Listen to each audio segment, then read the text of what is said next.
এইবার হাত মুষ্টিবদ্ধ করে সামনের দিকে তুলে দাঁড়াও। কিরাম করে নাকের বদনা তো ফ্র্যাকচারিং করে ফেলিছো। গুপ্তচরী শাস্তি। কি বিলাট! আর কোনোদিনও আমাদের বড়চাচার ছেলে ভাসান খার আসানকার সহিত ভাসান ভাই তো ইউনিভার্সিটিতে থাকে, তার এগেনস্টে শপথ বাক্য পাঠ করতে হবে। ওইসব ফেদরা পেশাল বাদ দিয়ে যা বলতেছি তাই করো।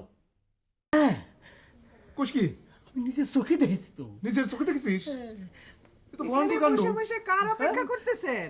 বলিস কি তুই? এই যে হ্যাঁ, কার অপেক্ষা করতেছেন? খাওয়া দাওয়া করবেন না? কি বলো? আরে বাবা, খাওয়া দাওয়া করবেন না? আমার খিদা নষ্ট হয়ে গেছে। তোমার মেয়ের আমার সম্মান বৃদ্ধি করে বাড়ি ফিরেছে, তাদের জন্য অপেক্ষা করতেছি। আব্বা, আপনি দুপুরবেলা দাওয়ায় বসে আছেন? মা জননীরা, তোমাদেরকে স্বাগতম জানানোর জন্য বসে আছি। স্বাগতম? কি বিষয়? আপনারা আমার কথা অমান্য করে আমার সম্মান বৃদ্ধি করে বাড়ি ফিরে এসেছেন, সেই বাবদে। আপনার কথা অমান্য করলে যে আপনার সম্মান বৃদ্ধি হয় সেটা আগে বলবেন তো আব্বা, তাহলে তো আরো বেশি বেশি। থামো থামো, তোমাদের আমি কি মানা করেছিলাম? হ্যাঁ, আপনি তো আব্বা মেলা জিনিসই মানা করেছিলেন, কোন বিষয় নিয়ে যে এখন জিজ্ঞেস করতেছেন তা তো বুঝতেছি না। আসান মিয়ার সঙ্গে তোমার কি সেরা তো গল্প? ও, বুঝতে পারছি, এটা কোন কেসের বিচার। এর মধ্যে আমার কোনো সম্পর্ক নেই, আমি চাই। থাকো থাকো, তোমার সামনে দিয়ে এসে বড় ভাইজানের বাড়িতে গিয়েছে গিয়েছে না, তুমি থাকো। আপনাকে এরকম পয়েন্টে পয়েন্টে গুপ্তচরের খবর কে দিয়েছে আব্বাজান? তা নিয়ে তোমার মাথা ব্যথা কেন? হ্যাঁ, আজ তোমরা দুইবার আমার কথা অমান্য করে ওই বাড়ির সঙ্গে কানেকশন করেছো। তোমাদের শপথ বাক্য পাঠ করতে হবে। তারা কেবল গোসল করে আসলো, চুল শুকাবে, চুলে চিরুনি দেবে, তা না কি সব বিচার শুরু করলেন? তো শপথ বাক্য পাঠ না করায় ঘরে ঢুকতে দেওয়া যাবে না। যা ইচ্ছে করেন। তুমি বসো আঙ্গুরি বেগম, তুমি সাক্ষী।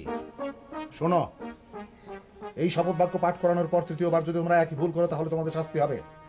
এইবার হাত মুষ্টিবদ্ধ করে সামনের দিকে তুলে দাঁড়াও। কিরাম করে নাকের বদনা তো ফ্র্যাকচারিং করে ফেলিছো। গুপ্তচরী শাস্তি। কি বিলাট! হ্যাঁ, বেলাড। যাও, নাকি জল পট্টি দিয়ে এসো, যাও। তো ঠিক মতো নাচতে পারে না। এই গলা পরিষ্কার করে নাও। এইবার আমার সাথে শুরু করে বলো। আমরা এই মর্মে শপথ করিতেছি যে আমরা এই মর্মে শপথ করিতেছি যে আর কোনোদিনও আমাদের বড় চাচার ছেলে আর কোনোদিনও আমাদের বড়চাচার ছেলে ভাসান খার আসানকার সহিত ভাসান ভাই তো ইউনিভার্সিটিতে থাকে, তার এগেনস্টে শপথ বাক্য পাঠ করতে হবে। ওইসব ফেদরা পেশাল বাদ দিয়ে যা বলতেছি তাই করো।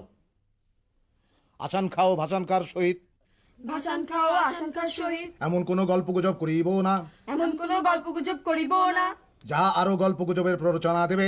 যাহা আরো গল্পগুজবের প্ররোচনা দিবে। দেখা হইলে দেখা হইলে সালাম বিনিময় করিয়া সালাম বিনিময় করিয়া যে যা যে যার পথে চলিয়া যাইব। আমিন। আমিন। এটা পড়তে পড়তে যাও, আরো 3 বার শপথ বাক্য পাঠ করবা, যাও। দেখা হইলে যে যার পথে সালাম বিনিময় করিয়া চলিয়া যাব। দেখা হইলে যে যার পথে সালাম বিনিময় করিয়া চলিয়া যাব। আঙ্গুরি আঙ্গুরি বেগম, ক্ষুধার উদ্রেক হয়েছে, খেতে দাও। আপনারা দুই ভাইয়ের মধ্যে গন্ডগোল, মাঝখান থেকে আমাদের মেয়ে দুটো কষ্ট পাচ্ছে। খিদে লেগেছে তো, খেতে দাও। আমার নিষেধ মেনে চললে তো আর কোনো কষ্ট হয় না। এ বয়সে নিষেধ মেনে চলা কত কঠিন আপনি জানেন না? কেন আপনার আব্বা তো আমার সাথে মেলামেশা করতে মানা করতো, আপনি মেলামেশা করতেন না? তরকারি দাও। আপনি রোজ রোজ আমার সঙ্গে আপনি দেখা করতে আসতেন, এসে আবার গান করতেন, প্যার কিয়া তো ডরনা কিয়া করতেন না? হ্যাঁ, আব্বার আদেশ অমান্য করেছে, কি ভুল করেছি সেটা তখন হারে হারে টের পাচ্ছি না। তরকারি জায়গায় ডাল দিলে কেন?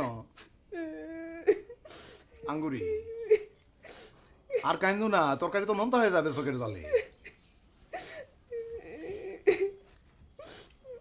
আমার গায়ে যত দুঃখ সয়,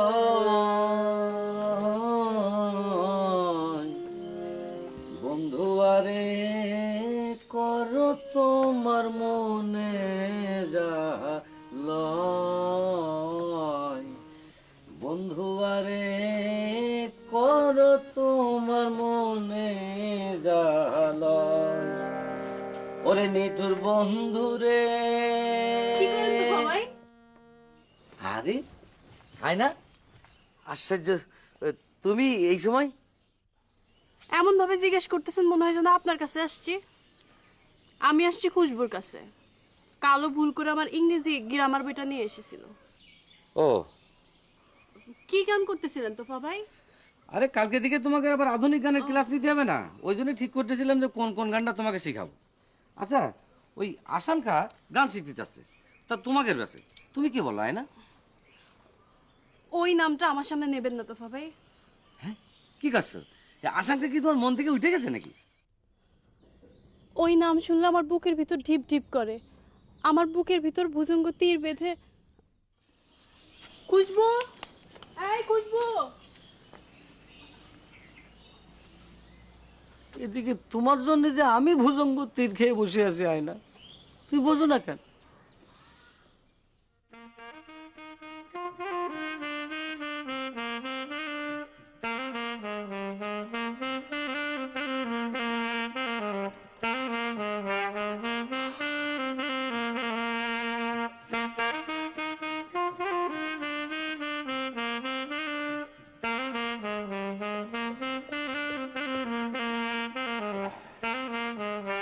মিয়া ভাই, ও মিয়া ভাই, হ্যাঁ বল, ভাসানকা চিঠি পাঠাইছে মিয়া ভাই।